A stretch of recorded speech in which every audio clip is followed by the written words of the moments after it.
축복합니다. 존경합니다. 네, 오늘도 얼굴 보여주셔서 고맙습니다. 함께 인사할까요? 네. 여러분 3일 동안도 은혜 가운데 잘 지내셨죠? 네, 어떻게 표적 신앙이 아닌 말씀 신앙으로 잘 살아가고 있습니까? 네, 우리는 항상 말씀을 적용하고 나에게 적용하고 또 그 말씀대로 살아가고자 열심히 쓰고 부단히 노력하면서 삶을 살아가면 조금은 더 하나님과 가까워진 삶을 우리가 좀 살아낼 수 있지 않을까, 그런 생각이 듭니다. 오늘 창세기 이제 28장, 중반을 넘어서서 우리가 28장을 이제 읽어 나갔는데요. 27장을 짧게 정리하겠습니다. 27장에서는 세 사람이 등장을 하는데 세 사람이 주는 교훈이 있어요. 우리가 세 사람의 인물을 살펴보면서 얻을 수 있는 그런 중요한 또 성찰과 통찰과 교훈이 있는데, 먼저 이삭이라는 인물을 함께 살펴보겠습니다. 이삭이라는 인물을 통해서 우리가 얻을 수 있는 교훈. 하나님의 계시를 알고 있었음에도 이삭은 자기의 뜻을 관철시키려고 하는 마음이 있었죠. 그래서 누구를 축복하려고 합니까? 맏아들 첫째 에서를 축복해 주려고 하는데, 이거는 하나님의 뜻이 아니었죠. 그렇죠? 그런데 자기의 뜻이 하나님의 뜻을 앞서는 순간 하나님께서는 반드시 하나님의 계획대로 이루어 가시는 분임을 보여줍니다. 에서와 둘이 몰래 하려고 했는데 그걸 누가 엿듣게 하셔요? 하나님이? 리브가, 자기의 부인 리브가가 엿듣게 하죠. 그래서 영원한 비밀은 없습니다. 다 알게 됩니다. 결국은 리브가의 귀에 이 둘의 계획이 알려지게 되고, 결국은 리브가도 인간적인 방법을 동원해서 자기의 뜻을 관철시키려고 하다 보니까 결국은 자녀를 둘 다 잃게 되는 그러한 일들을 겪게 됩니다. 자신의 뜻으로 둘 다 이루어 보려 했지만 엿듣게 되는 것을 통해서 하나님의 뜻대로 되게 되는 놀라운 본문의 내용이 우리가 지난주에 살펴봤던 내용이었어요. 그걸 통해서 우리가 얻을 수 있는 교훈, 결국 사람의 뜻으로 하나님의 뜻을 바꿀 수 있다 없다? 없다. 내가 바꾸려고 해도 그 바꾸려고 하는 것을 통해서도 하나님은 역사하셔서 반드시 누구의 뜻대로 하나님께서 이끌어 가신다? 하나님의 뜻대로 이끌어 가신다. 이걸 깨닫게 되면 여러분들과 제가 너무 애쓰려고 할 필요가 없습니다. 그냥 하나님께 맡기는 방법이 제일 좋은 방법이에요. 그런데 이삭은 그걸 바꾸려고 했어요. 그걸 바꾸려고 하는 이 행동 하나 때문에 리브가도 인간적인 방법을 동원하게 되고 결국에는 에서도 놓치고 마음이 상하게 되죠. 그리고 야곱도 도망자의 신세가 됩니다. 그러니까 그 대가로 아들과 20년 동안 생이별을 하게 되는 그런 결과를 얻게 되는 거예요. 하나님의 방법대로 하지 않으면 대가를 치르게 되어 있습니다. 저와 여러분들의 삶에서도 마찬가지예요. 자, 목적이 옳은 것과 마찬가지로 뭐가 옳은 방법으로 진행이 돼야 돼요? 방법과 수단, 또 그 과정도 옳은 방향으로 인도함을 받아야 합니다. 뜻에 맞아야 한다는 거죠. 또 이삭을 통해서 얻을 수 있는 교훈이 뭐가 있어요? 자신의 인생의 마지막을 자녀에 대한 축복으로 마무리하려고 했다라는 거. 이게 이삭이 보여주는 긍정적인, 아주 순기능적인 모습이죠. 우리가 우리 자녀에게 무엇을 물려주냐? 이것을 고민하셔야 돼요.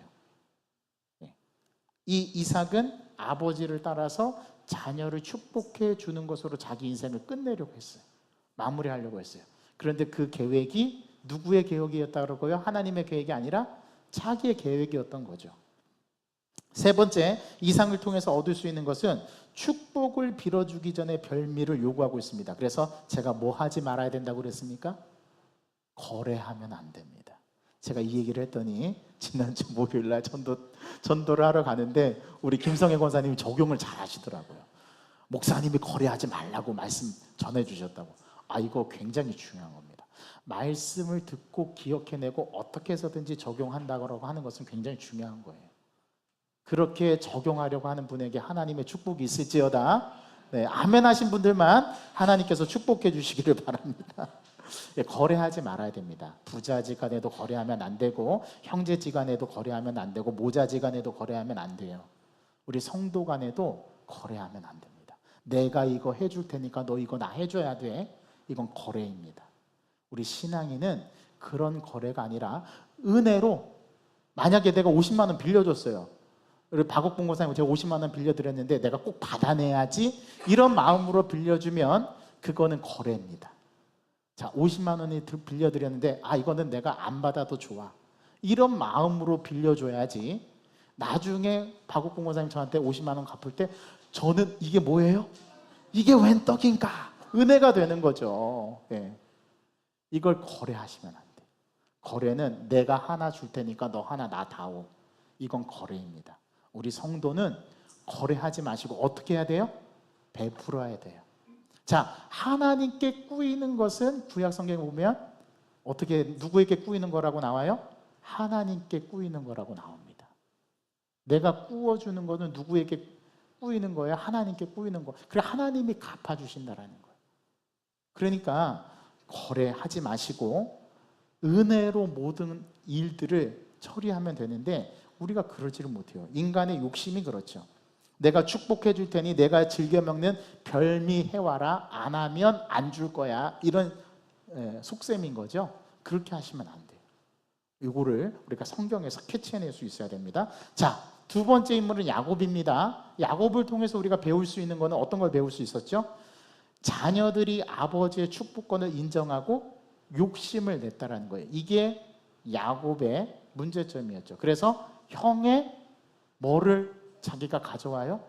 장자의 축복권을 가져옵니다. 뭐 하나 주고? 팥죽 한 그릇 주고. 이거 뭐 한 거예요? 거래한 거예요. 거래해서 결국 사단이 나죠. 결국 야곱도 동일하게 자녀들에게 그렇게 속는 인생이 돼버립니다. 이제 12아들, 이제 29장 가면 12아들이 나올 텐데 야곱도 자녀들을 얻고 그 자녀들에게 속임을 당해서 요셉을 잃어버려요. 결국은 인생은 부메랑이에요. 자기가 던진 대로 그 부메랑은 누구에게 돌아오게 됐어요? 자기에게 돌아오게 돼 있어요. 또 축복권은 아버지에게 있었지만 기회는 누가 만들어줬다고요? 어머니들. 이게 어머니들의 위대함이에요. 어머니들이 기회를 만들어줘요. 이런 것들을 통해서 볼 때 이스라엘의 신앙에 관해서는 모계사회를 따른다는 것, 이것도 여러분들에게 한번 말씀을 드렸습니다. 마지막 세 번째 인물은 에서죠. 맏아들 에서. 에서를 통해서 얻을 수 있는 교훈은 뭘까요? 하나님의 축복, 아버지의 장자의 권리를 소홀히 여긴 대가가 너무나 크다는 사실. 그래서 결국은 장자권을 누구에게 빼앗깁니까? 자기 동생 야곱에게 빼앗깁니다. 하나님은 이것을 인정하세요. 그래서 온전히 야곱이 축복받도록 그 상황을 하나님께서 허용하시죠. 만일 에서가 팥죽 한 그릇에 자신의 장자권을 팔지 않았다면 어떻게 됐을까요? 여러분 한번 지난주에 우리가 말씀을 읽으면서 한번 상상을 해봤죠. 하나님이 야곱을 축복하기로 작정하신 것을 만약에 그의 아들 에서가 받아들였다면 아마 형제지간의 원수로 지내는 일은 없었을 것이고 에서도 겸손하게 하나님께 축복을 구하고 은혜를 구했을 거예요. 이렇게 부모와 생리별을 하는 대가를 치르지 않았을 겁니다. 에서가 이건 하나님의 뜻이야. 나는 장자이지만 하나님께서는 이 장자의 권리를 누구에게 이어가기를 원하신다는 걸 인정해야 되는 거예요. 야곱에게, 내 동생에게 이어가기를 원하신다는 거. 그게 하나님의 선택의 교리, 하나님의 예정의 교리였잖아요. 그거를 에서가 인정했다면 이러한 결과는 나오지 않았을 거예요. 그래서 우리는 세 사람을 통해서 그들의 인생을 통해서 우리에게 삶의 교훈을 우리가 캐치할 수 있어야 됩니다. 자, 오늘은 28장입니다. 이제 그 사단을 통해서 결국은 어떻게 됐어요? 이 야곱이 누구에게로 도망가요? 야곱이 자기의 외삼촌 라반의 집으로 도망을 가게 됩니다. 오늘 그 28장의 내용이 나오는데 오늘 28장의 내용은 첫 번째는 어떤 내용으로 시작하냐 하면 이 야곱의 결혼 문제를 누가 마지막 유언으로 말해주고 있어요? 자기 아버지 이삭을 통해서 축복을 받았어요. 누가 받았어요? 결국 야곱이 받았죠. 그 축복을 해준 이삭이 다시 야곱을 부릅니다. 그리고 야곱을 불러서 이 야곱에게 원래는 유언을 에서에게 하려고 했는데 이 마지막 유언을 누구에게 하냐면 그 축복을 받은 야곱에게 해주는데, 그 야곱에게 뭐라고 얘기해요? 야곱의 배우자를 결정하는 문제를 누가 관여해요? 그의 아버지 이삭이 관여합니다. 자, 이 첫 단락에서 우리가 중요하게 여겨볼 게 있어요. 우리 신앙의 가문에는 반드시 뭐가 있어야 된다? 자, 신앙의 가문, 저와 여러분들의 가문에는 반드시 뭐가 있어야 되냐면 원리가 있어야 됩니다. 어떤 원리? 신앙의 원리. 또 뭐가 있어야 돼요? 원칙이 있어야 돼요. 자, 오늘 이 아브라함을 통해서 그의 아들 이삭, 또 그의 아들 에서간이 야곱에게로 이어지면서 나는 너의 조부 아브라함의 하나님, 이삭의 하나님이다라고 야곱에게 현현하셨잖아요. 자, 이 아브라함이 어떤 원리를 가지고, 어떤 원칙을 가지고 이 신앙의 가문을 이어가냐면, 아브라함은 가나안 중에 있는 딸들 가운데 아내를 택하지 말라고 이 이삭 대신에 그 늙은 종을 보내서 이 이삭의 부인을 고향 땅에서 얻어오게 하죠. 이게 아브라함의 원칙이었어요. 그런데 이삭도 이 원칙을 고수합니다. 그래서 야곱에게 뭐라고 얘기하냐면 너는 너의 아내 될 사람을 이 가나안 땅의 딸들 중에서 택하지 말고 너의 고향 외삼촌 라반의 집에 가서 거기서 너를 위해서 누구를 얻으라고 얘기를 해요? 예, 아내를 얻으라고 얘기를 해요. 자, 우리는 여기서 고민해야 될 게, 아버지로서 아들을 떠나보낼 때 어떤 말을 해주어야 하는가, 이게 굉장히 중요합니다. 그냥 보내지 않았다라는 거예요. 이삭이 지금 상황이 이렇게 사단이 났어도, 이러한 상황에 처해 있어도 이삭은 야곱을 그냥 보내지 않았어요. 이방 여인을 배우자로 선택하지 말라는 이야기를 해서 떠나보내는 모습을 오늘 보여주는데, 이게 아버지의 모습이거든요.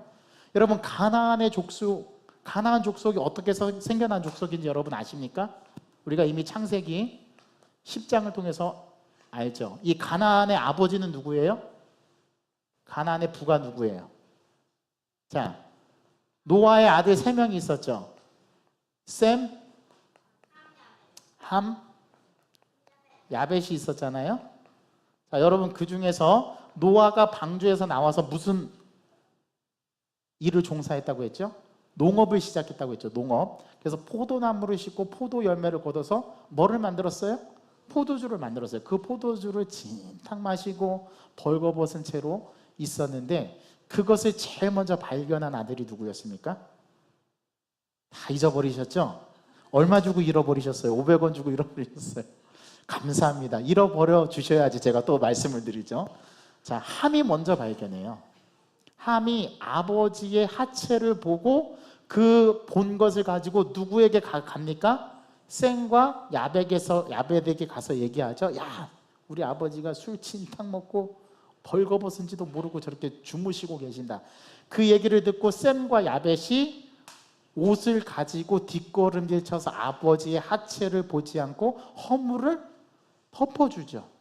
나중에 술에서 깨어나서 이 노아가 술에서 깨어나가지고 자기가 행한 일을 나중에 수소문해서 아들을 통해서 알게 되고, 셈과 야벳이 자기의 하체를 보지 않고 부끄러움을 덮어줬다는 얘기를 듣고, 이 셈과 야벳은 축복하고 함은 어떻게 합니까? 저주합니다. 근데 재미있는 사실, 함을 저주하는 게 아니라 함의 아들 누구를 저주해요? 가나안. 그래서 가나안의 아버지가 누굽니까? 함이에요. 함을 저주해버려요. 여기서 가나안이 나옵니다. 가나안과 이 가나안을 통해서 이제 여러 부족들이 나오죠. 헷 족속, 기르가스 족속, 아모리 족속, 그렇죠? 이런 가나안의 족속들이 나오는데, 그 가나안의 후손들에게서 아내를 취하지 말고 너는 너의 외삼촌 내 집에 가서 어떻게 하라고요? 아내를 택하라. 아브라함이 이삭의 자녀를 선택하는 모습과 유사하게 이삭도 자기 아들 야곱에게 아내를 선택하는 것에 대해서 설명하고 그렇게 아내를 얻으라고 말합니다. 이게 이 가문의 원칙이 된 거예요. 자, 어떤 원칙입니까? 며느리를 맞이할 때 어떤 며느리를 맞이하라는 거예요? 믿음의 며느리죠. 자, 가나안 땅의 딸들이 아니라 자기의 믿음의 동족, 친척, 거기에서 아내를 삼으라는 거죠. 이게 이삭의 원칙이었고, 이 이삭의 원칙은 그대로 이 가문의 동일한 기준이 됩니다. 그래서 이삭이 자신의 뜻, 전통, 의지를 이것을 꺾자 그제서야 야곱을 축복하죠. 그게 1절의 말씀이에요. 그러나 이미 아들 에서와 야곱은 뭐가 되었어요? 원수 사이가 되어버리고 말죠. 우리가 하나님의 뜻을 저버릴 때 가장 가까이 있는 사람과 뭐가 됩니까? 원수가 됩니다. 원수가 돼요. 그래서 우리가 인간의 관계에서 이걸 항상 기억하셔야 돼요. 뭐가 우선이에요? 하나님의 뜻이 우선이에요. 또 이삭의 실수는 인간적인 정, 뜻에 이끌려서 자기 아들 맏아들 에서에게 에서를 축복하려고 했죠. 거래했죠. 별미를 만들어 오면 내가 너를 축복한다고. 자, 에서의 실수는 뭐였어요? 장자권을 소홀히 여긴 거였죠. 그렇죠? 야곱의 실수는 뭐였습니까? 거짓말이었습니다. 또 어머니 리브가의 실수는 뭐였어요? 똑같이 편애와 거짓말이었죠. 이 이삭의 가족들이 이러한 실수와 인간적인 실수와 또 자신들의 삶의 모습을 통해서 하나님의 뜻을 이루지 못하는 모습 속에서 그걸 통해서도 하나님은 결국은 누구의 뜻대로 이루어 가신다고요? 하나님의 뜻대로 이루어 가신다라는 거. 이걸 우리가 여기 첫 단락에서 우리는 잘 살펴볼 수 있습니다. 그러니까 어떻게 보면 이 가정은 꼬인 인생, 막힌 인생, 끝난 인생, 그래서 꼬막 끝이죠. 꼬막 끝. 이 꼬막 끝 인생에도 불구하고 하나님은 이 사람들의 모든 실수를 통해서도 반드시 결국에는 하나님께서 뭐를 이루어 가셔요? 하나님의 뜻을 이루어 가셔요. 그래서 에서가 아닌 야곱이 축복받고 야곱이 바단 아람으로 쫓겨가는 이런 우여곡절을 통해서 하나님은 자신의 뜻을 이루어 가세요.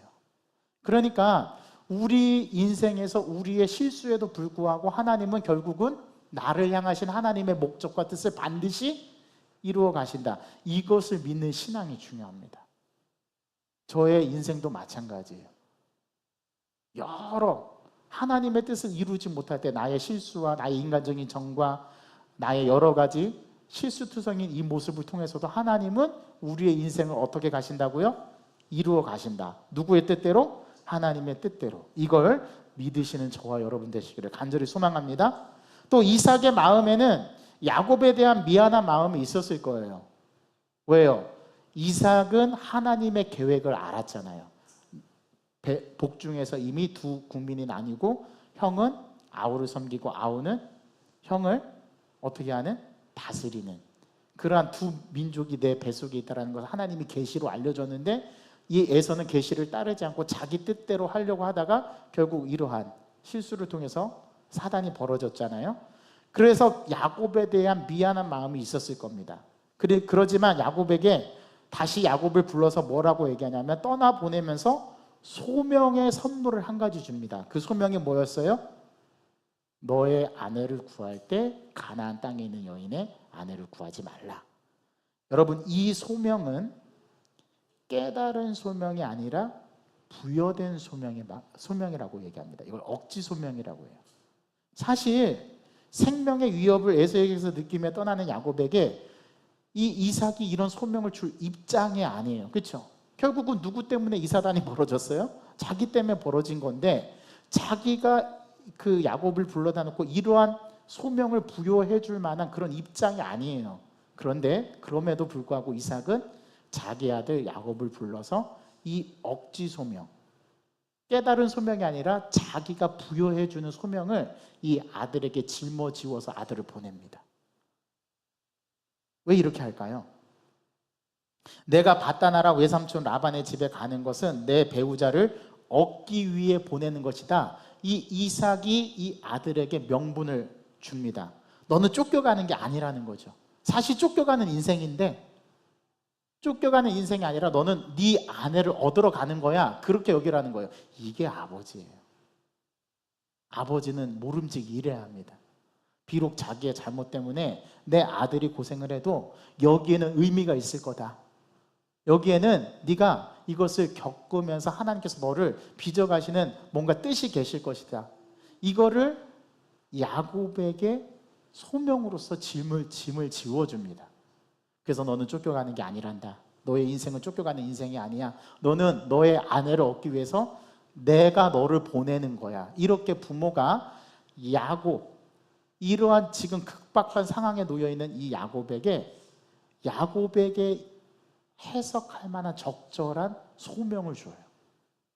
그래서 그냥 보내는 게 아니라 너는 너의 부인을 얻으러 내가 너를 보내는 거다라고 그렇게 인생해 줍니다. 사실은 쫓겨가는 인생인데, 꼬인 인생인데, 막힌 인생인데, 끝난 인생인데 마치 깨달은 소명처럼 소명을 부여해 주는 거죠. 이게 진정한 아버지, 이게 진정한 신앙인의 모습인 거예요. 여러분, 고통의 길을 가는 아들에게 의미를 부여해서 소명과 부르심과 해야 할 일을 주는 거예요. 그러면 그 고통을 어떻게 하게 되냐면 견디어내게 됩니다. 그래서 이 소명을 받고 야곱은 자기 아버지 이삭을 떠나가요. 그리고 이제 결국에는 자기 아버지를 못 보죠. 아버지가 죽는 것을 못 봅니다. 여러분, 고통의 길을 가는 사람에게 여러분들이 의미를 부여해 주셔야 돼요. 소명과 해야 할 일을 여러분들이 말해 줘야 돼요. 괜찮아. 너에게 이런 일이 닥친 것은 하나님이 너를 만나고 싶어 하시고 너에게 큰 일을 이루어가기 위한 또 하나의 과정인 거야. 이 고난의 배후에는 하나님이 너를 축복하시려고 하는, 너를 만나주시려고 하는 그런 의미가 있는 거야. 이렇게 말을, 신앙적인 말을 해줄 수 있는 사람이 저와 여러분들이 되어야 한다는 거예요. 이게 마지막 실수를 만회하는 이삭의 모습이었던 겁니다. 그래서 여러분들 자녀가 군대 갈 때 뭐라고 얘기해야 되냐면 그냥 다 가는 군대야. 너라고 왜 예외가 없어. 이렇게 말해주면 안 되고 뭐라고 얘기해줘야 됩니까? 하나님이 너를 강하게 만드실 거야. 하나님이 너의 인생의 길을 닿게 하실 거야. 이렇게 그 아들, 군대에 가는 아들에게 자신의 소명감을 심어줄 수 있는 부모가 되어야 됩니다. 여러분, 자녀가 유학을 가요? 그럼 유학을 갈 때 뭐라고 얘기해야 됩니다? 야, 너 돈 아껴 써라. 지금 물가가 얼만데 아버지 허리 휘청인다 너. 이런 말 해주는 게 아니라 그 아들에게 소명을 불러 일으켜주는 거예요. 하나님이 너의 지경을 넓히시려고 하는 거야.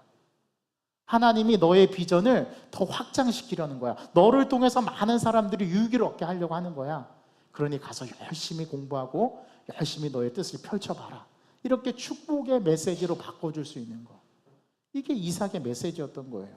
여러분, 결혼할 때 하나님이 너에게 결혼을 통해 인생의 신비를 깨닫게 하실 거야. 이 결혼의 신비를 너를 통해서 하나님이 맛보게 하실 것이고 이걸 통해서 너는 천국을 경험하게 될 거야. 그리고 너는 너와 같은 꼭 닮은 아들과 딸을 낳아서 하나님의 뜻이 무엇인가를 너는 알게 될 거야. 네가 하나님의 자녀임을 너는 네 자녀를 키우면서 알게 될 거야. 이런 비전의 말, 이러한 자신의 소명을 불러일으킬 수 있는 이런 권면을 해주라는 겁니다. 이게 마지막 이삭이 잘못한 부분이 있지만 이삭이 이걸 잘했어요. 오늘 그 인생을 보여줍니다. 이게 첫 번째 단락에서 마지막 유언을 하는 이삭이 야곱을 불러다 놓고 외삼촌 라반의 집에 가는 것에 대한 한목적성, 하나님의 뜻을 이 야곱에게 일깨워줍니다. 그래서 야곱으로 하여금 너 주눅들지 마라. 하나님이 너를 가게 하시는 거는 너의 아내를 구하러 가게 하시는 거야. 그 목적으로 가게 하시는 거야. 너는 쫓겨가는 인생이 아니야. 너는 형을 피해서 도망가는 인생이 아니야. 이렇게 아버지가 야곱에게 드리워진 그림자를 싹 비전으로 바꿔줍니다. 저와 여러분들은 이런 역할을 해줄 수 있어야 돼요. 자녀들에게, 여러분들에 있는 배우자에게, 여러분들에 있는 친척들에게, 여러분들에게 있는 친구들에게. 그래서 여러분들이 비전의 사람이 되어야 됩니다. 자, 그런 다음에 나오는 단락이 뭐냐면 에서를 다루는 단락이 나와요. 에서가 가만히 보니까 자기가 아버지한테 어머니한테 인정을 못 받거든요. 왜 못 받나 봤더니 이 신앙의 원리, 이 신앙의 원칙을 에서가 깨달은 거예요. 그래서 뒤늦게나마 가나안 땅의 여인과 해족속과 결혼한 것을 후회하고 이번에는 아버지가 어머니가 납득하고 기뻐할 만한 아내를 얻으려고 하는데, 자, 따라해 주십시오. 인생에도 유사품이 있다. 네, 오늘 잘 보십시오. 에서가 분석을 했어요. 에서가 바보가 아닙니다. 왜 나는 부모에게 기쁨이 되지 못하고 부모에게 근심이 되는 아들이 되는가? 그래서 잘 살펴봤더니 아버지가 야곱에게도 너는 가나안 땅에서 아내를 얻지 말고 너의 어머니 쪽에 가서 얻으라고 하는 얘기를 듣고 저거구나, 내가 저렇게 아버지와 어머니의 기쁨이 될 수 있겠구나 해서 아이들을 내서 그렇게 아버지와 어머니에게 인정받기 위해서 누구에게 가요? 이스마엘에게 갑니다. 자기 아버지의 형 이스마엘에게 가서 이스마엘의 딸 중에서 아내를 택해요. 자, 뭐 한 거예요? 모방하려고 한 거예요.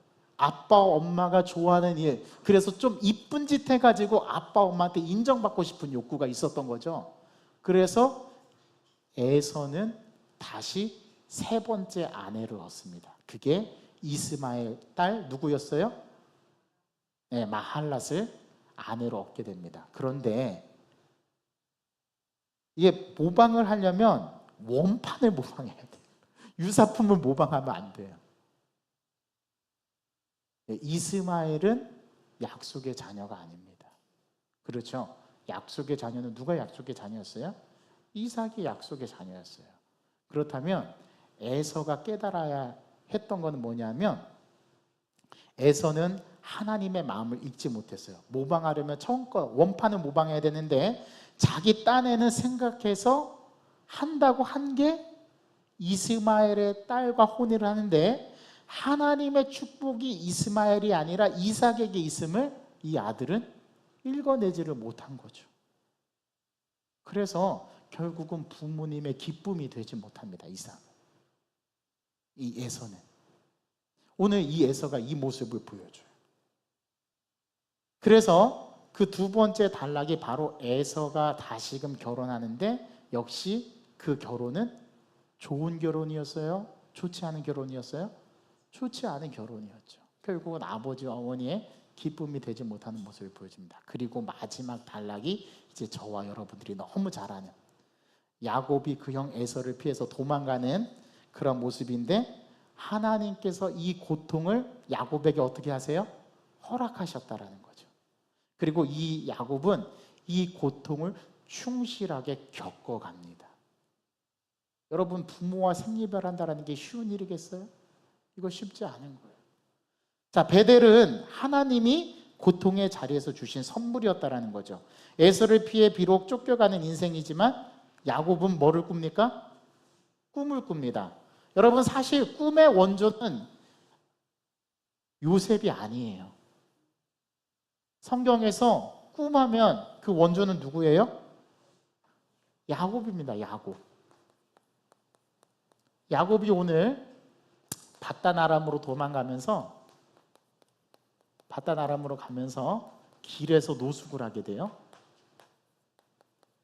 자, 뭐 가지고 간 게 없습니다. 급하게 자기가 이제 밧단 아람으로 가게 돼서 길에서 노숙을 하는데 길에 있는 돌을 뭐를 삼았어요? 베개 삼아서 그 돌을 베개 삼아서 잠을 청했는데 그 잠을 자는 사이에 뭐를 꿉니까? 꿈을 꾸죠?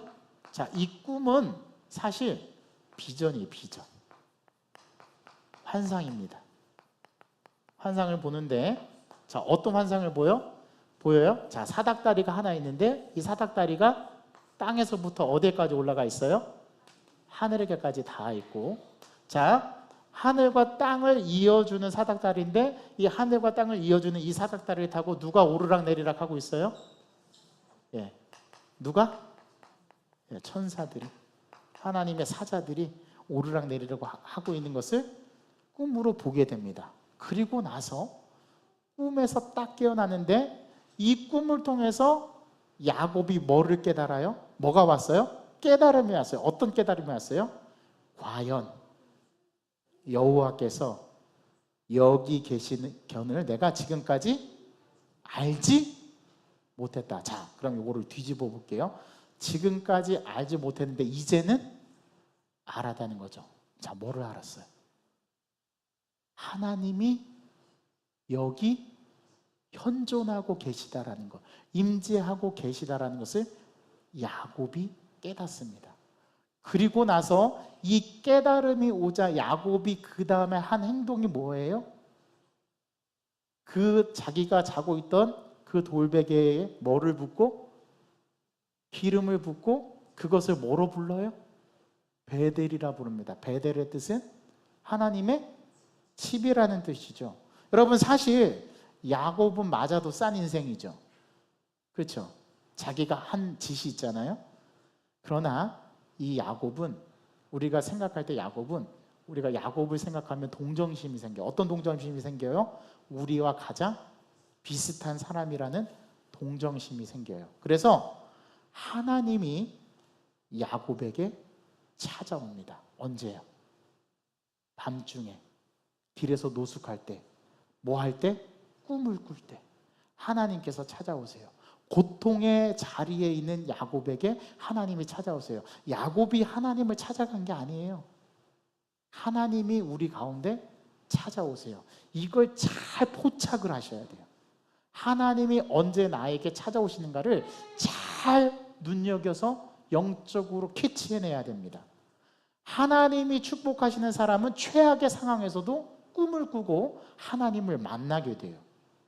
어머니 고향 바단 아람으로 가서 배우자를 얻으라는 부여된 소명도 받았어요. 그러나 지금은 광야입니다.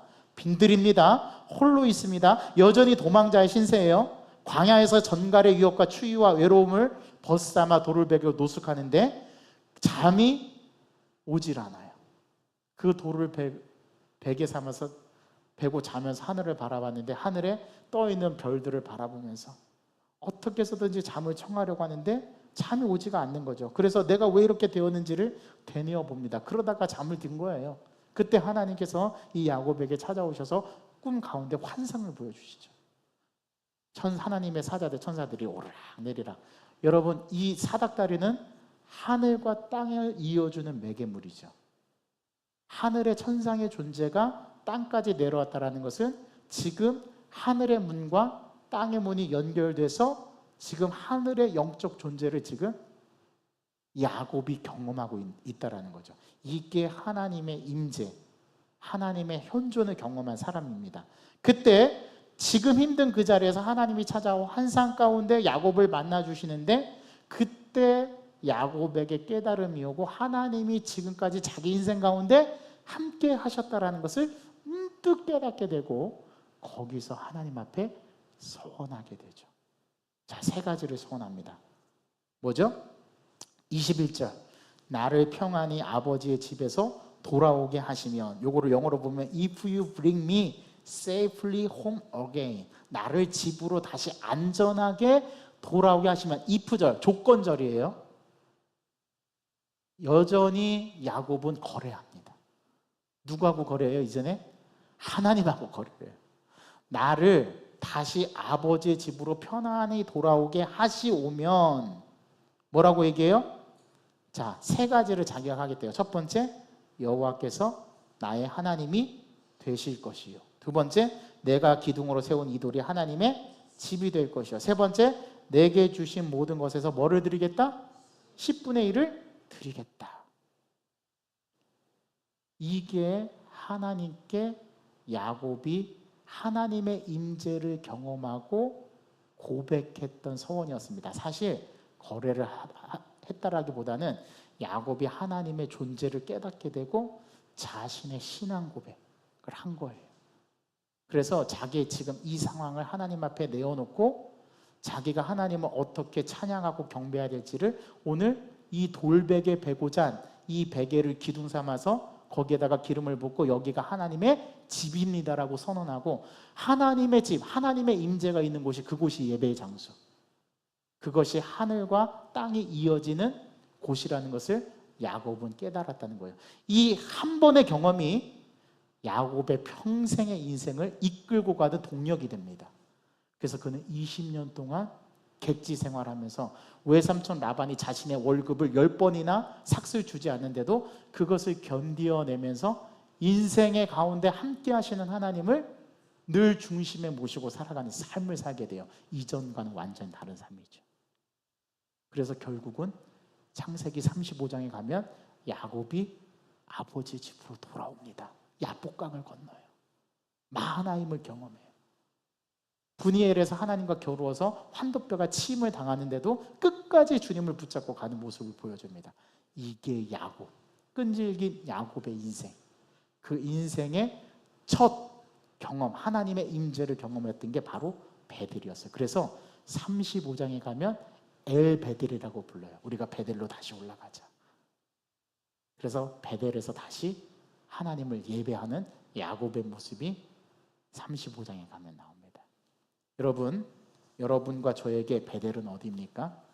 하나님의 현존을 경험하는 곳. 그곳이 하나님께서 임재하시는 곳이고 하나님께서 우리에게 역사하는 장소입니다. 바로 이 수요 기도의 이 자리, 여러분들이 기도하는 그 자리, 여러분들이 셀 모임으로 모이는 그 자리, 여러분들의 자녀들과 함께 말씀을 읽는 그 자리, 함께 손을 맞잡고 기도하는 그 자리, 혼자서 골방에 들어가 하나님의 임재를 경험하고 체험하기를 원하는 그 자리, 그 자리가 여러분들에게는 뭐가 되는 거예요? 베델이 되는 거예요. 이 베델을 날마다 경험하시는 저와 여러분 되기를 간절히 소망합니다. 하나님 아버지, 감사합니다. 오늘 창세기 28장의 말씀을 통해서 야곱의 인생, 야곱이 하나님 앞에서 하나님의 임재를 경험하고 하나님 앞에 살아가는 인생으로 선다라는 것, 이 베델은 곧 우리에게 있어서 하나님을 체험하는 장소요, 하나님이 임재하는 곳이라는 사실을 우리가 오늘 말씀을 통해서 살펴봅니다. 하나님, 우리가 이 하나님을 오늘 이 밤에 경험하게 하여 주옵소서. 하나님의 임재를 경험케 하여 주옵소서. 하나님 앞에 우리가 세 가지 소원을 할 만큼의 우리의 신앙을 고백할 수 있는 이 밤이 되게 하시고 전심으로 하나님 앞에 기도하며 나아가는 이 밤이 되게 하여 주옵소서. 예수 그리스도의 이름으로 감사하며 기도하옵나이다. 아멘. 오늘 주신 말씀을 생각하며 찬양하겠습니다.